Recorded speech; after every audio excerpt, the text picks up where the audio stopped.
Okay, we are on section 2, and this deals with the advocate. The section 2 is called advocate. The section deals with an attorney's role as an advocate of your client's case. That means, your role is supporting the client and making sure that the client's, you do everything necessary for the representation.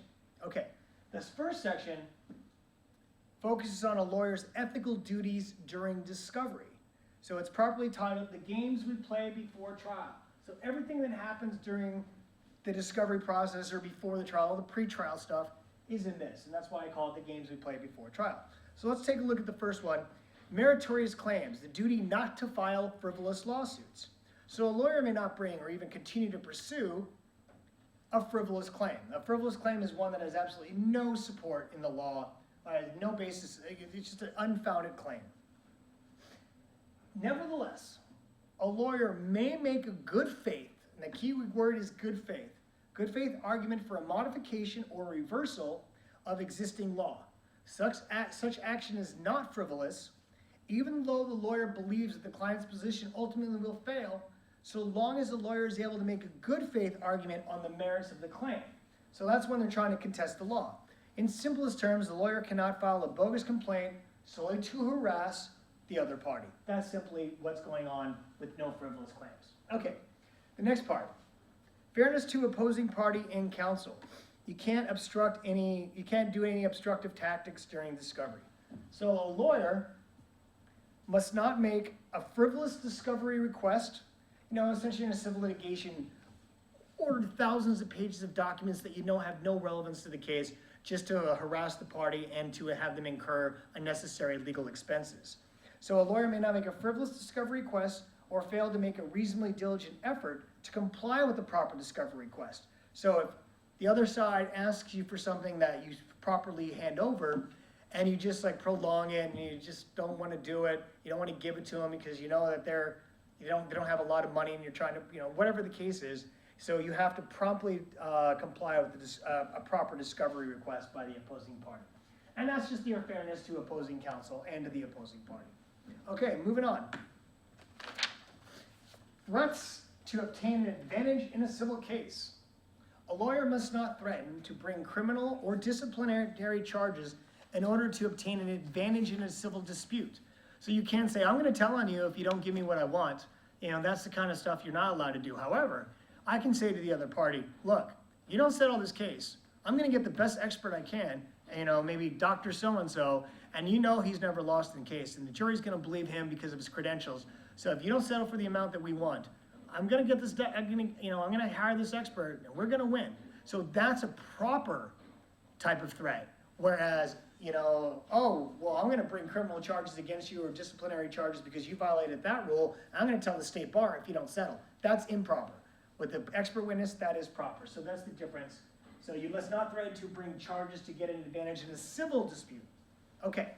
Next, we're turning to expediting litigation. So a lawyer must make reasonable efforts to expedite, that means to hurry up litigation, to fast track it, make sure it goes through quickly, and may not needlessly prolong the proceeding.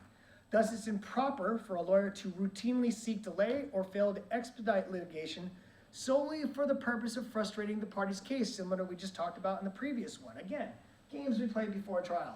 I'm just going to drag my feet because you know what? I don't want to go to trial. I want you to expend all your money so you can't afford trial. The question is whether a competent lawyer acting in good faith has some purpose other than delay. So if you're actually doing something to postpone it because it's legitimate, that's fine, but you can't just do it to frustrate the other party's case. Now, the difference between expediting litigation and the duty of diligence. Now, diligence deals with promptly representing a client. It's not, but the duty to expedite is violated when a lawyer is attempting to prolong the case for no good reason, and this rule is generally applicable when the lawyer is dealing with opposing counsel. So you're not expediting, don't forget, the games we play before trial, we're playing the games with opposing counsel.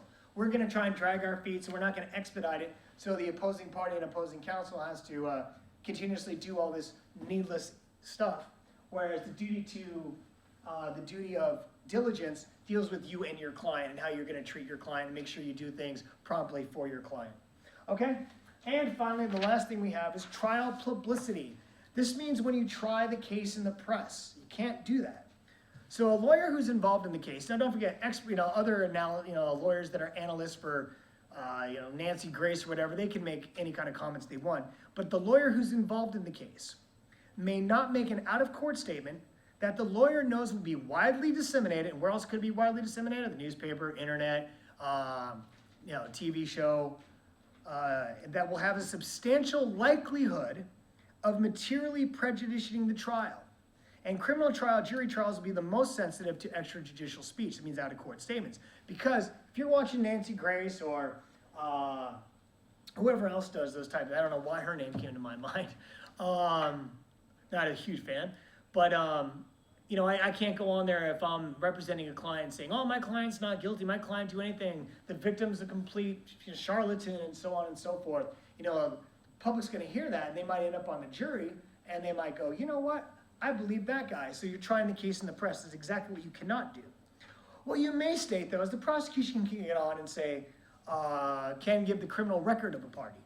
Say, okay, well, this party has a criminal record. You may state the identity of a witness, like, Susan so-and-so is going to be the, witness here. You can, I'm sorry, excuse me, whoa, you cannot state the criminal record. Oh, man, that didn't make sense to me when I'm saying it. I cannot go there and say, yeah, the defendant has a rap sheet a mile long. You cannot do that. You may not state the identity of witness. I mean, that's because you're gonna get the witness killed. I mean, think about it. If you're talking about a drug deal, I can't believe I just did that. If you're talking about a drug deal gone bad, or like,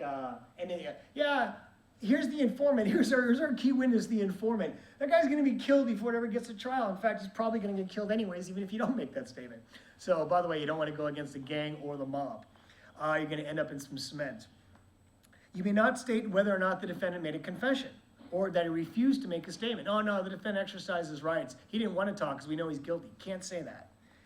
You also can't give an opinion. The prosecutor can't go on there and go, yeah, we know he's guilty. We know he's been doing bad things. He's got a rap sheet a mile long. We have our key witnesses testifying against him. These are all things you cannot say.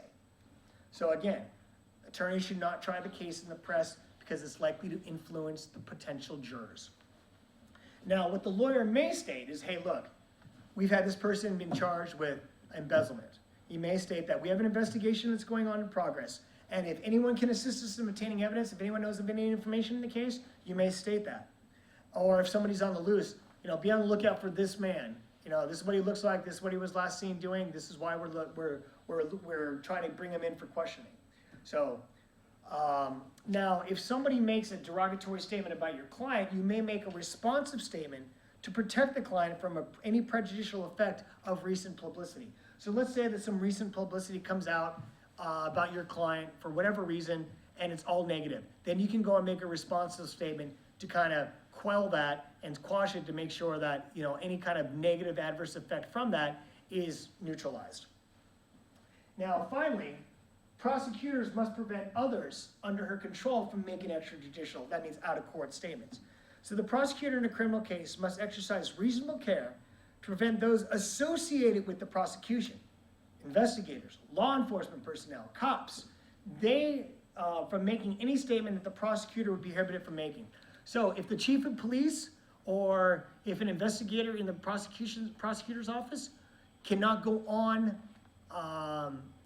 cannot make an out-of-court statement in the press that the prosecution is not allowed to make. So the prosecutor should exercise reasonable control over those people and say, look, the chief of police, you may not say that. Or the investigator, you may not talk to the press about this. You cannot make those type of statements. So that is the prosecutor's duty to exercise reasonable care over those types of persons. All right, and that is a wrap for section 2A, the games we play before trial.